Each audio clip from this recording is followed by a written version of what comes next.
பாகிஸ்தான் கூட்டு நாடாளுமன்ற குழு கூட்டம் வந்து இன்னைக்கு நடக்குது. அவங்க வந்து இந்த பிரச்சனையை வந்து உலக அளவில் எடுத்துட்டு போறதுக்கான ஏற்கனவே அவங்க அதுக்கான முயற்சி பண்ணிட்டாங்க. டொனால்டு ட்ரம்ப் எல்லாம் வந்து இம்ரான் கான் பேசினாரு. இது வந்து சர்வதேச தலையீடு அப்படிங்கிறது இந்த பிரச்சனையில வந்து இருக்குமா, அல்லது அப்படி இருந்தாலும் அது ஒரு பெரிய பாதிப்பை இந்தியாவுக்கு ஏற்படுத்துமா? சர்வதேச தலையீடு எல்லாம் இருக்கும் தான். பாகிஸ்தானை பொறுத்த வரைக்கும் என்னன்னா, அவங்க ஆசாத் காஷ்மீர்னு ஒரு பகுதியை பிடித்தாங்க. அந்த பகுதியில் கூட ஜனநாயகம் கிடையாது இல்ல இன்னைக்கு. அவர்கள் எந்த பகுதியை பிடித்து வைத்திருக்கார்களோ அங்கேயே கூட ஜனநாயகம் கிடையாது. அங்கேயே வந்து கொடூரமான ஒரு சர்வாதிகார ஆட்சி போலதான் நடந்துகிட்டு இருக்கு. அந்த காஷ்மீரி மக்களுடைய அந்த தாயக உரிமையை அவங்க அங்கீகரிப்பதில்லை. ஒருவேளை அவர்கள் காஷ்மீரை பிடிக்க வந்தாலும் அங்க அதான் நிலைமை. அதனாலதான் காஷ்மீரி மக்கள் என்ன தனித்து நின்று நாங்க இந்தியாவோடையும் சேர மாட்டோம், பாகிஸ்தானும் சேர மாட்டோம் என்பது அவங்களுடைய போராட்டமா இருக்கு. அவங்களுடைய பதாகையில் என்ன வச்சிருக்காங்க, no India no Pakistan, we want Kashmir ஃப்ரீடம்னு எழுதி வச்சிருக்காங்க. அங்க வந்து ஜம்மு காஷ்மீர் விடுதலை முன்னணி போன்ற அமைப்புகள் இதை மக்களிடம் சொல்லி அதை ஒரு ஜனநாயக போராட்டமா வடித்தெடுத்திருக்காங்க. பல இடங்கள்ல ஜனநாயக போராட்டமா தான் நடக்குது.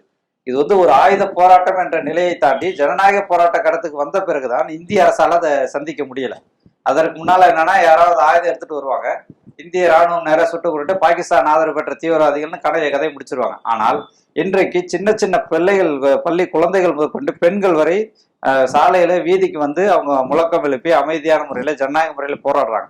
இதைதான் அவரால் எதிர்கொள்ள முடியல. எப்படி இது வராங்க அப்படின்றத அவங்களால எதிர்கொள்ள முடியல. இப்ப காஷ்மீரி மக்களிடையே அந்த ரெண்டு நாடோடையும் சேரக்கூடாது என்ற உணர்வு இருக்குல்ல, அது அதிகரிச்சிருக்கு. ஒருவேளை 1940களில் நேரு கொடுத்த வாக்குறுதிப்படி ஒருவேளை ஒரு கருத்து வாக்கெடுப்பு நடத்திருந்தால் அன்றைக்கு இருந்த மக்கள் இந்தியாவோடு இணைந்திருப்பார்கள், இந்தியாவோடு இணைவுதான் சரி என்று வாக்களித்திருப்பார்கள் என்று கூட பலரும் சொல்றாங்க. அந்த அளவிற்கு இந்தியாவுக்கு ஆதரவாக இருந்த மக்களை தன்னுடைய கொடூரமான ஆதிக்க சிந்தனைகள் வழியாக, உரிமை பறிப்புகளின் வழியாக இந்தியாவுக்கு எதிராக திருப்பிவிட்ட வேலையை இந்திய ஆட்சியாளர் தான் செஞ்சிருக்கிறாங்க, வேற யாரும் கிடையாது. இந்திய ஆட்சியாளர் தான் அவங்களுக்கு சர்வாதிகாரம்னா என்ன.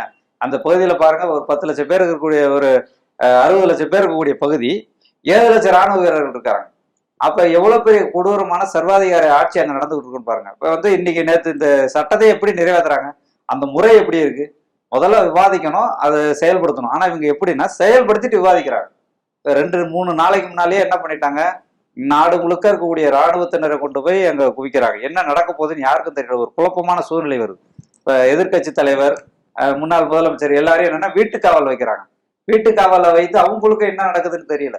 முந்தா நாள் என்ன பண்றாங்க, எல்லா பள்ளி கல்லூரிகளுக்கும் விடுமுறை விட்டு எல்லா மாணவர்களையும் அவங்கவுங்க சொந்த ஊருக்கு போக சொல்றாங்க, ஹாஸ்டல்கள்ல மூடுறாங்க. இதெல்லாம் பார்த்துட்டு அவங்களுக்கு ஒரு பயம் வருது, என்ன நடக்க போகுதுன்னே தெரியலன்னு. அப்புறம் தான் அமித்ஷா என்ன பண்றாரு, காஷ்மீரினுடைய இடஒதுக்கீடு, அந்த 10% இடஒதுக்கீடு என்ற தலைப்பு, அதை பத்தி விவாதம்னு சொல்றாரு நாடாளுமன்றத்துல. இல்ல காஷ்மீர்ல இந்த மாதிரி மிலிட்டரி பிரச்சனை எல்லாம் இருக்கு, அதை பத்தி விவாதிக்கணும்னு காங்கிரஸ் பேசும்போது, இல்ல அதையும் இதுல பேச போறோம் அப்படின்னு சொல்லிட்டு காஷ்மீர் இடஒதுக்கீடு பத்தி பேசக்கூடிய அந்த தலைப்பை வச்சுக்கிட்டு அதுலதான் இதை அறிவிப்பு கொடுக்குறாரு. 370 நிக்க போறோன்ற அறிவிப்புல அதுல கொடுக்குறாரு.